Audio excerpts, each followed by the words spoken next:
계신 대표님들이 좀 많을 것 같은데, 그냥 쉽게 설명을 드리면 세금을 낸다는 건 내가 그만큼 소득을 벌었다라는 걸 이제 인증을 하는 거예요. 뭐 예를 들어서 순수익이 1억이 나서 이제 종합소득세 신고 때 1억으로 신고를 하고 세금 2천만 원을 냈다면 이제 그게 내가 소득 1억을 벌었다는 것을 국가에 인정을 받는 것이죠.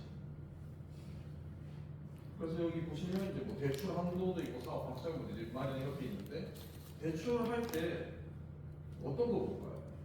제가 이제 은행에 가서 저 대출 받고 싶습니다 이렇게 요청을 하면 뭐 외모를 보고 대출을 해줄까요? 아니면 뭐 직업을 보고 대출해줄까요? 아니면 뭐 키 큰 사람은 대출 더 많이 나올까요? 아니거든요. 그냥 당신 소득 얼마예요? 당신 소득이 얼마냐에 따라서 대출 금액이 달라져요. 만약에 제가 뭐 25년도 순수익이 2억이 나왔어요. 그래서 대출을 받으러 갔어요. 저보고 이제 얼마냐고 묻겠죠? 아, 저 2억, 25년도 때 2억 벌었습니다. 그러면은 2억이 맞는 대출이 나와요. 근데 제가 25년 때 2천만 원 벌었어요. 이렇게 하면 많이 나와도 1천만 원 나오고 1천만 원도 안 나올 거예요. 그러니까 소득이 증명이 돼야 대출을 받을 때도 훨씬 더 유리할 수밖에 없다. 그리고 똑같은 관점에서 이제 사업 확장도 이제 뭐 자기 돈이 있으면 자기 돈으로 사업 확장을 하면 되지만 그렇지 않은 경우도 많기 때문에 대출이 필요합니다. 그리고 내 집 마련, 요것도 만약에 10억 원짜리 집을 산다면 10억은 다 내 돈이어서 현찰 박치기로 사면 최고지만 그렇지 않은 경우가 많습니다. 이제 6억은 내 돈이고 4억은 대출로 이제 메꿔야 되는 경우인데, 아까도 말씀드렸지만 제가 25년도 소득이 2천만 원이에요. 그러면 대출이 4억 절대 안 나와요. 그래서 한 줄로 설명을 드리면 세금은 나의 소득을 증명하는 것이다. 자, 그래서 이제 본격적으로 설명을 드리면 사업자 등록부터 간단하게 설명을 드릴게요. 뭐 사업 제가 이제 제가 그 앞에 테이블에 냈었던 뭐 자료라고 보시면 1페이지부터 설명드려요. 뭐 1페이지에 뭐 내용이 많이 적혀 있긴 하지만 그냥 뭐 쉽게 말해서 사업자는 개인 사업자랑 법인 사업자로 나눠진다. 근데 저희 청소 같은 경우에는 일반적으로 개인 사업자로 하시는 게 유리합니다. 법인 같은 경우에는 유지 비용도 많이 들고, 그리고 이제 관리하기가 좀 까다로워요. 뭐 대표이사 같은 경우에도 대표이사 주소지가 바뀌면 주소지 변경 등기해야 되고, 그리고 임원 같은 경우에도 2년, 3년 이런 식으로 이제 임기가 있는데 임기가 지날 때마다 또 다시 연장으로 등기해야 되고, 그럴 때마다 다 보고사 비용 나가는 거죠. 그거 말고도 법인은 불편한 점이 많아서 웬만하면 그냥 개인 사업자로 하시는 걸 추천드립니다. 그리고 이제 밑에 보면 이제 일반 과세자냐, 뭐 강의 과세자냐 이렇게 두 개, 둘 중 하나를 이제 선택하셔야 되는데 웬만하면 그냥 간이 과세자 하시는 게 좋아요. 청소업 같은 경우에는 초기에 드는 비용이 그렇게 크지 않다 보니까, 그래서 이제 간이과세자를 선택을 하셔서 그냥 부가세적으로 혜택을 보시는 게 훨씬 더 현명합니다. 그리고 홈택스는 세팅 세 가지를 반드시 해두셔야 되는데, 사업용 계좌를 등록해 두셔야 되고, 두 번째로는 사업용 신용카드를 등록해 두셔야 됩니다. 그리고 세 번째로는 현금 영수증 가맹 전에 가입해 두셔야 됩니다. 밑에 마지막에 보시면 뭐 창업 가면 못 받아 이렇게 적혀 있거든요.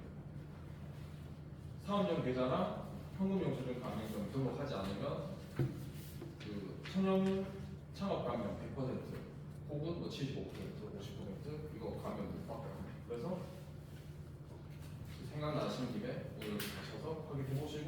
바로 해주세요.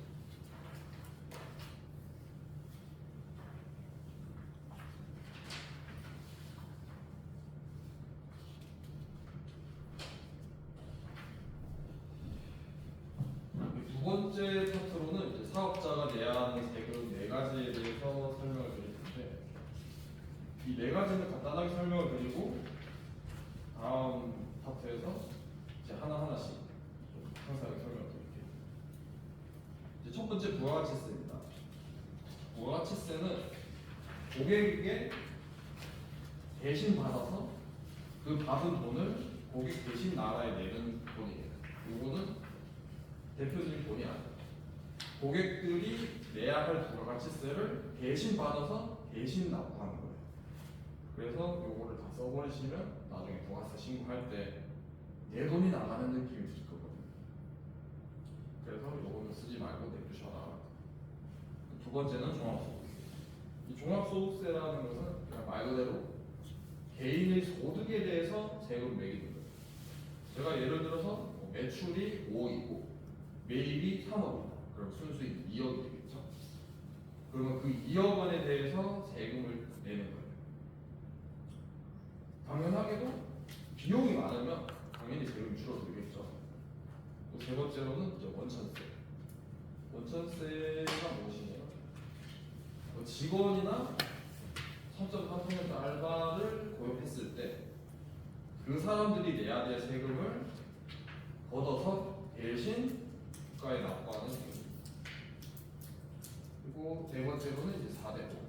이거는 뭐 국민연금, 건강보험, 고용, 산재 이렇게 네 가지를 4대 보험이라고 하는데, 이 직원을 고용하게 되면 고용이랑 산재가 이제 무조건 발생이 되고, 그렇지 않더라도 국민연금이랑 건강보험은 발생이 됩니다. 그냥 세금의 다른 이름이에요. 이것도 세금이랑 똑같아요. 그래서 소득이 많아지면 이 4대 보험도 같이 올라간다. 알고 계시면 좋겠습니다.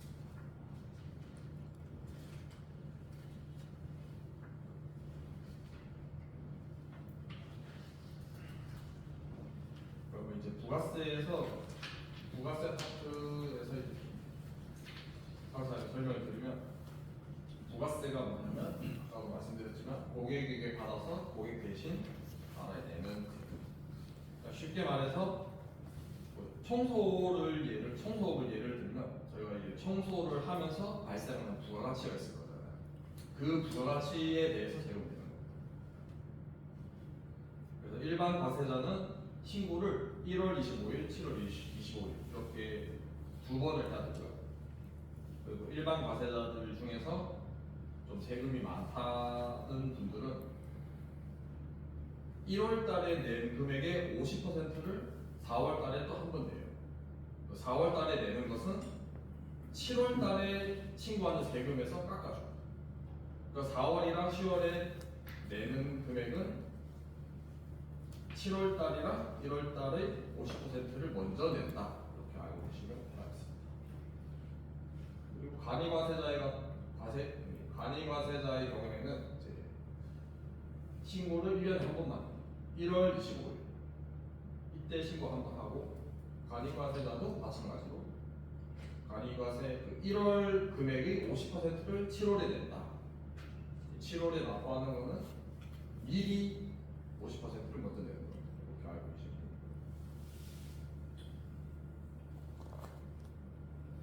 이제 매입세 공제가 뭐냐면 저희가 이제 매출이 생기면 그 매출에 대해서 부가가치세를 낼 거잖아요. 그러면 그 매출이 있으면 매입도 있겠죠. 그러면 그 매입을 했을 때 그만큼 부가세를 깎아주는 제도가 이제 매입세 공제라는 겁니다. 그래서 이 매입세 공제를 많이 받으면 그만큼 납부할 부가세가 줄어들죠. 그래서 이 매입세 공제를 어떻게 받을 수 있냐면 세금 계산서, 신용카드, 현금영수증 이렇게 세 가지로만 받을 수가 있어요. 일반 영수증이나 계좌이체 그리고 그 현금으로 지급하고 따로 영수증을 받지 않거나 이러면 매입세 공제를 받을 수가 없습니다. 그래서 이 세금 계산서, 신용카드, 현금 현금영수증 이 세 가지는 반드시 기억을 해두셨다가 어떤 거래를 하실 때는 이 세 가지로만 거래를 하시는 게 이제 도움이 될 겁니다. 다음에는 이제 차량인데 일반적으로 사업자가 사업을 할 때 필요한 차량을 구입을 하고 그 차량에 대해서 발생하는 비용들은 비용 처리가 한정적이에요. 여기 밑에 보시면 이제 불가해가지고 일반 승용차라고 적혀 있는데 부가세적인 측면에서는 일반 승용차에 발생하는 비용은 전부 다 매입세 공제가 들어갑니다. 근데 이제 매입세 공제가 가능한 차량이 있는데 그게 경차, 트럭, 5인승 이상 승합차 이게 부가세법으로 정해준 차량들입니다. 그래서 이 차량들에 대해서 발생하는 비용은 전부 다 매입세 공제를 받을 수 있다. 그리고 마지막으로 간이과세자 특징. 간이과세자들은 연간 매출액이 1억 400만 원 미만일 때 신청할 수가 있습니다. 그래서 사업을 처음 하시는 분들은 다 간이과세를 적용받을 수가 있어요.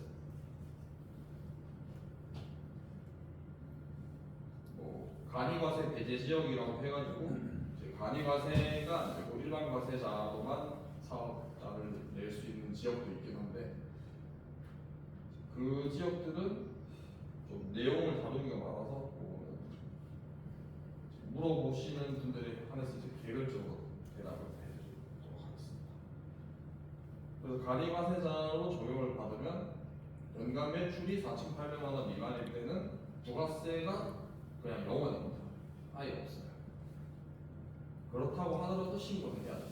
1월 25일까지 신고를 하셔야 되고 이 간이과세자들은 세금계산서를 발행을 할 수가 없는데 21년도부터 세법이 개정돼서 4,800만 원이 넘어가면 세금계산서를 발급을 할 수 있다. 그렇게 바뀌었습니다. 그래서 저희가 놓치지 말아야 될 부분은 1월이랑 7월은 부가세 신고 기간이다. 요거 알고 계셔야 돼요.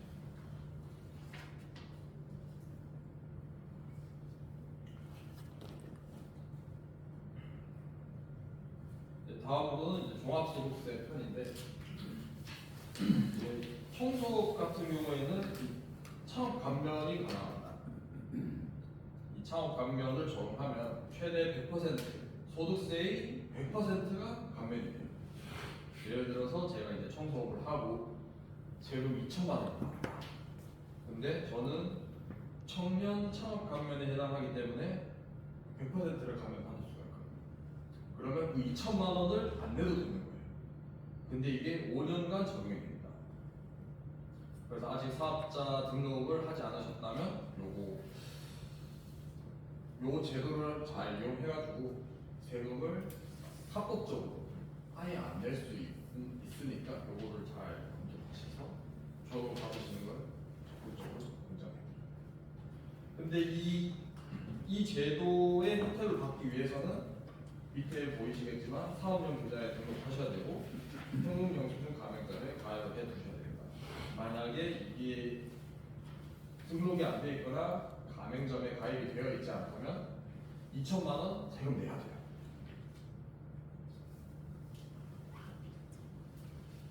그리고 이제 경비 처리 부분을 말씀드리면 경비가 비용이랑 똑같은 말입니다.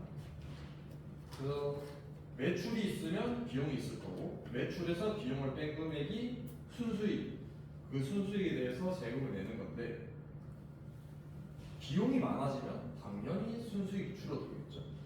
순수익이 줄어들면 당연히 세금도 줄어들어요. 그렇기 때문에 저희 사업을 하시는 대표님들은 이 경비를 진짜 잘 확보를 해주셔야 돼요. 비용을 잘 갖고 계셔야 소득이 줄고 세금이 줄겠죠. 보시면 이제 뭐 청소 도구, 소모품, 기름값, 인건비, 임차료, 카드, 현금영수증, 세금계산서 이런 것들 다 비용 처리가 납니다. 그리고 앞에서 부가세법에서는 카드, 현금영수증, 세금계산서 요거 3개 없으면 비용 처리 안 된다고 말씀을 드렸지만 소득세법상으로는 그게 없어도 비용 처리가 가능해요. 그렇기 때문에 그냥 현금을 주거나 계좌 이체를 하셨어도 그 계좌에 채 내역을 남겨두시고 현금 지급했을 때도 그 현금 지급한 간이 영수증이라도 그냥 간단하게 작성해 두셔서 보관해 두시기 바랍니다. 그리고 그 밑에는 추계신고, 장부신고 이렇게 두 개가 있는데 소득세를 신고하는 방법은 두 가지가 있습니다. 하나는 추계신고, 하나는 장부신고 이렇게 두 가지가 있는데 추계신고는 말 그대로 장부가 없거나 장부를 작성했을 때 분리하면 추계신고돼요. 추계신고가 뭐냐면 그냥 세법상 정해진 대로 신고를 하는 거예요. 예를 들어서 청소업을 예를 들면 매출액이 1억이다. 근데 올해 비용이 하나도 없어요. 그러면 순수익 1억이겠죠. 1억에 대한 세금은 대충 2천만 원 정도 나옵니다. 근데 추계신고를 선택을 하게 되면 추계신고가 이제 국세청에서 정해놓은 기준이 있습니다. 매출액의 몇 퍼센트는 비용으로 처리를 해줄게. 예를 들어서 비용을 80%를 처리를 해준다고 가정을 하면 매출이 1억이면 80%를 비용 처리해주니까 2천만 원이 순수익이 되겠죠. 그럼 2천만 원에 대한 세금은 대략 100만 원 정도 나옵니다. 그러면 100만 원을 내시겠어요? 2천만 원 내시겠어요? 당연히 100만 원 내는 게 좋죠. 그래서 의도적으로 추계신고를 선택을 할 수가 있습니다. 근데 현실은 그렇게 호락호락하지 않아요. 매출이 1억인데 80%를 비용으로 처리해준다? 그런 건 없습니다. 그래서 웬만하면 장부로 작성을 하셔서 신고를 하시는 게 좋습니다. 추계신고 같은 경우에는 애초에 장부를 작성을 안 했거나 진짜 희한하게도 장부 작성한 것보다 추계신고를 할 때 더 세금을 적게 낼 수 있는 경우가 있거든요. 그럴 때가 아니고서는 다 장부를 작성해서 신고를 합니다. 근데 장부 신고를 할 때 또 장부 작성에는 또 두 가지 방법이 있는데 하나는 간편장부, 하나는 복식부기 이렇게 두 가지로 있는데 간편장부의 경우에는 말 그대로 그냥 간단하게 장부를 작성한다고요. 4월 4일 매출 100만 원 발생. 4월 5일 비용 10만 원 발생. 이렇게만 작성하면 같이. 그리고 복식부기는 그 회계 국제 회계 기준에 따라서 왼쪽에는 현금 얼마 받았고 오른쪽에는 매출 얼마 발생했고 이렇게 좀 구체적으로 복잡하게 장부를 작성하는 방법인데 요거는 이제 혼자 하시기는 좀 어려울 거예요. 그래서 저기 보시면 이제 7,500만 원 이상이면 복식부기가 필수고 7,500만 원 미만이면 간편장부를 작성해도 상관없다고 있지만 연매출이 7,500만 원이 넘으시면 웬만하면 그냥 이제 세무사한테 맡기는 게 정신건강에 이롭습니다. 이걸 혼자 하기는 쉽지 않아요. 다음으로는 원천세 파트 설명드리겠습니다. 원천세는 아까 말씀드렸지만 직원이 내야 될 세금을 사장이 대신 납부를 해준다.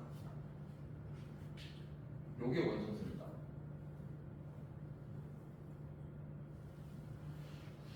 첫 번째로는 정직원, 4대 보험을 적용하는 직원을 말하죠. 이분들은 세법상 정해진 세액표가 있습니다. 월급이 200에서 300에 해당되면 만 원을 징수를 해라. 300이면 400이면 2만 원을 징수해라. 이런 식으로 정해진 표가 있습니다. 그 표를 보고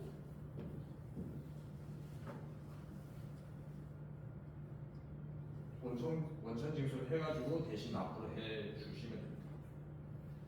그리고 중간에는 프리랜서 3.3%라고 말씀을 하시죠. 이분들은 이 3.3% 원천 징수율이 정해져 있습니다. 만약에 100만 원을 지급하셨다면 33,000원은 이제 제가 갖고 있다가 국세청에 납부를 해야 되는 것이죠. 그래서 실질적으로 이 프리랜서 분에게 지급하는 돈은 96만 7천 원이에요. 근데 이제 3.3%를 안 떼고 100만 원을 전부 다 지급하시면 요거는 나중에 문제가 됐을 때 사장이 제가 다 책임을 져야 됩니다. 그렇기 때문에 무조건 3.4% 떼시고 주셔야 돼요. 그리고 앞에 설명드렸던 등록과는 또 별개로 지급명세서라고 하는 게 있는데, 만약에 근로소득을 지급했다면 1월 말, 7월 말에 지급명세서를 제출해야 됩니다. 그리고 3.3% 지급하셨다면 지급한 달의 다음 달 말일까지 또 지급명세를 제출을 하셔야 돼요. 그리고 맨 마지막에 다음 연도 3월 10일까지 또 제출하는 게 있는데, 앞에서 제출했던 거는 간이 지급명세고, 다음 연도 3월 10일까지 제출을 하셔야 되는 거는 그냥 일반 지급명세입니다. 그래서 1월 말, 7월 말에 간이 지급명세서를 제출을 하셨더라도 그 다음 연도 3월 10일까지는 또 지급명세서를 또 제출하셔야 돼요. 그래서 원천세 신고도 하셔야 되고 또 지급명세서도 또 똑같이 제출하셔야 된다. 마지막 파트로 4대 보험입니다. 요거는 4대 보험은 세금은 아닙니다. 근데 세금과 마찬가지로 소득이 높아지면 4대 보험도 똑같이 높아지는 있어요. 저는 그래서 이 4대 보험을 그냥 세금의 다른 말이라고 생각하고 있어요. 국민연금부터 설명드리면, 국민연금은 저희가 만 60세를 초과하게 되면 나라에서 국민연금을 받게 되는데, 그때 그 받을 금액을 지금부터 내는 거거든요. 그래서 매달 10만 원씩 내고 만 61세부터 월 5만 원씩 돌려받는다, 이런 개념입니다. 그래서 정산이 없어요. 제가 낸 금액만큼 돌려받기 때문에 제가 적게 냈으면 적게 돌려받고 많이 냈으면 많이 돌려받기 때문에 따로 정산을 하지 않습니다. 그래서 국민연금은 5월 달에 보수총액 신고라는 걸 하는데, 이게 뭐냐면 예를 들어서 26년 5월 달에 보수총액 신고를 한다. 가정하면 25년도 때 얼마를 벌었는지 국민연금공단에 알려주는 게 이 보수총액 신고입니다. 제가 25년도 때 순수익으로 1억을 벌었다면 올해 5월 달은 국민연금에 제가 1억을 벌었다고 신고를 해야 되겠죠. 그러면 국민연금은 제가 25년도 순수익이 1억 원이니까 이 1억 원을 기준으로 보험료를 부과하게 됩니다.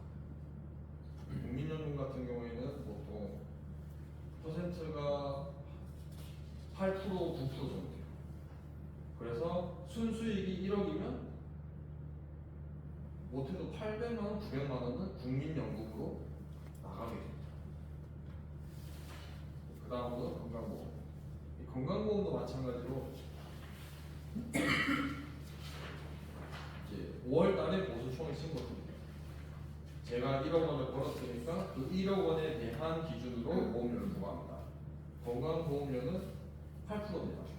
대략적으로.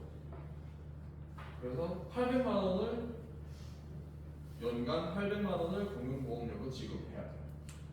근데 건강보험은 국민연금과는 다르게 정산이 있습니다. 제가 1억 원으로 신고를 했는데 건강보험공단에서 자체적으로 조사를 해보니 제가 2억 원을 벌었다는 것을 들켰어요.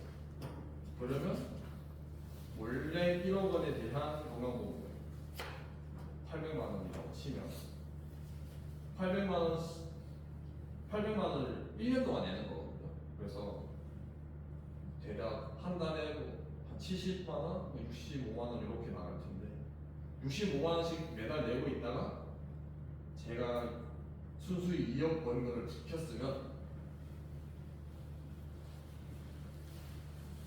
건강보험료가 1억 원에 대해서 부과가 됐다고 제가 설명드렸죠. 그 나머지 1억 원치를 한꺼번에 때리거든요. 그래서 저는 월 65만 원씩 내다가 갑자기 월 130만 원씩 내게 돼야 되는 상황이 발생할 수 있습니다. 어쨌든 건강보험도 소득에 따라서 부과가 된다. 고용보험이랑 이제 산재보험 이 두 가지를 한꺼번에 설명을 드리면 이 두 가지는 직원이 있을 때 반드시 의무 가입을 하셔야 돼요. 그리고 이 고용보험이랑 산재보험 같은 경우에도 정산이 있습니다. 이 고용 산재보험을 가입을 할 때 예상되는 월급, 직원에게 지급하는 예상 월급을 작성을 하는데 그 작성한 금액보다 실제로 지급한 금액이 많으면 추가분에 대해서 더 나오게 됩니다. 그것을 이제 정산이라고 하고 3월 달에 진행됩니다. 4대보험은 일단 뭐 직원이 있어야지 발생하는 거기 때문에 이거는 듣고 풀리시면 될 것 같아요. 그래서 마지막으로 요약을 하자면 앞에 거 제가 설명드린 거 그냥 다 잊으셔도 되는데 요 6가지는 좀 기억을 해주시는 게 좋을 것 같습니다. 첫 번째로는 사업자 등록. 아직 사업자 등록 안 하셨다면 개인 사업자의 간이관계자, 그리고 사업자 주소는 그냥 집으로 하셔도 상관없습니다. 그리고 두 번째로는 홈택스에서 세팅을 해주셔야 됩니다. 사업용 계좌, 사업용 신용카드, 사업용 체크카드, 그리고 현금영수증 가맹점에 가입해 주셔야 합니다. 세 번째 부가세로는 일반 과세자 기준으로는 이제 신고를 1월, 7월 25일까지. 그리고 간이과세자는 매년 1월 한 번만, 1월 25일에 한 번만 하시면 되고, 그리고 부가세를 줄이는 방법은 세금계산서, 현금영수증, 신용카드, 체크카드도 가능합니다. 이 카드들을 열심히 사용하셔라. 네 번째 부가세, 죄송합니다. 네 번째 소득세. 이 소득세를 줄이기 위해서는 증빙을 꼭 확보를 해주셔라. 그리고 창업 감면 혜택 꼭 챙기시고, 소득세는 5월에 주고 있습니다. 그리고 다섯 번째 원천세. 원천세는 말씀을 드렸지만 직원들이 내야 될 세금을 저희가 대신 내드리는 겁니다. 직원을 고용하셨으면 원천징수 신고를 하시고 그와 별개로 또 직업인권세수를 또 제출하셔야 됩니다. 그리고 마지막으로 4대보험은 순수익이 올라가면 똑같이 4대보험료가 증가한다. 그래서 일단 준비한 방향이 여기까지고요. 제가 드렸던 자료는 버리지 마시고 나중에 그냥 심심하실 때, 잘 안 오실 때 읽어보시면 그래서 조금은 도움이 되실 거예요. 질문 드려도 되나요? 네, 지금 변형해 주십시오. 저 간이에서 일반으로 전환하는 시기는 아까 매출액이 연매출이 제한이 있잖아요. 네. 근데 저희가 지금 3개월 차인데 한지 매출이 1,007, 이 정도 찍히는데 그렇게 되면 전환을 언제쯤, 이게 1년으로 봤을 때는 넘어갈 수도 있지 않나 싶긴 한데. 전환, 그러면 사업자 등록을 언제 하시나요? 1월. 1월에. 그리고 전환하게 되면 그 기존에 했던 것들 부가세나 이 지나가는 계열이 있을 거 아니에요. 뒤에 가서 만약에 나중에 하게 되면 그럴 때 뭐 이게 어떻게 적용이 되고 하는지가 좀. 일단은 지금 간이가 되잖아요. 지금 간이. 네, 그러면 내년 27년 1월에 이제 부가세 신고를 하실 거예요. 그때 하실 때 만약에 뭐 2억이 나왔다라고 하면 간이 과세자에서 일반 과세자로 바로 변경되는 게 아니고 그 세무서에서 우편을 보내요. 한 5월쯤에 우편을 보내게 되는데 그때 이제 간이에서 일반으로 전환이 됩니다라고 공문이 와요. 죄송해요. 5월이 아니고 6월이에요. 네, 그래서 그거를 받으시고 27년 7월부터는 일반 과세자로 전환이 돼요. 자동으로 이렇게. 네, 자동으로. 그럼 그 전에 매출분에 대해서 막 얘네가 소득 적용을 한다던가 이러진 않아요? 소득 적용. 그런 건데. 그리고 몇 가지 있는데 다 같이 계속 여쭤봐도 되는 여쭤봐도 돼요? 그 아까 그 소득 첫 장면에서 설명 주셨잖아요. 왜 소득 숨겼다가 나중에 세금 이렇게 많이 근데 저희는 처음에는 이제 꾸준히 오픈하고 바로는 문의가 이렇게 오지 않으니까 저희 오더방에 의존을 해서 일을 했었어요. 근데 오더방이 저희 이름으로 갈 수가 없으니까 제 개인 통장으로 돈을 받아야 되더라고요. 사업자님이 찍히면 안 되는데 다른 일로 그래서 그렇게 받았는데 그 건들도 저는 신고를 하고 싶은데 만약에 이게 사업자 계좌를 받은 게 아니고 제 계좌를 받은 건데 얘를 현금영수증을 그 증빙용으로라도 발행을 하는 게 맞는지 그리고 또 대출을 이제 3개월째 돼서 대출을 받으려고 알아보다 보니까 그쪽에서 번 거를 같이 소득을 증빙을 안 하면 소득이 너무 낮게 잡혀가지고 그러니까 세무적으로 또 그걸 소득을 신고를 개인 계좌로 옮겨도 해도 괜찮은지 두 번째는 대출 받으면 그거 하는 게 맞는데 어떻게 처리를 해야 되는지 이게 좀 이제 어쨌든 이게 뭐 사업용 계좌나 뭐 사업용 계좌가 맞든 안 맞든 매출이 발생하면 그거를 신고하시는 게 원칙이에요. 네. 그래서 뭐 현금으로 받으셔도 그 현금 받으신 부분에 대해서 신고를 하셔야 되고 이제 사업용 계좌가 아닌 다른 계좌로 받으셨어도 그 부분에 대해서 신고를 하셔야 돼요. 걔를 사업자 계좌로 옮겨야 돼요 돈을. 그러실 필요는 없어요. 감사합니다. 혹시 다른 분들께서는 질문하실 게 없으신가요?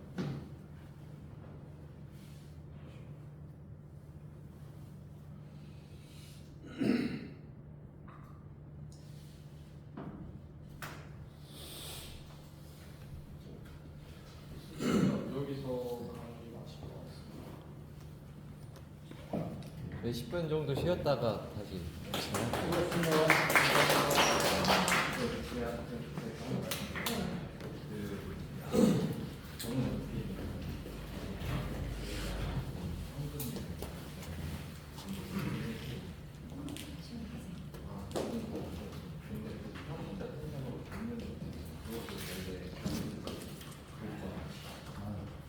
우리가 그 성능 때문에 신청해야 될 게 있잖아요.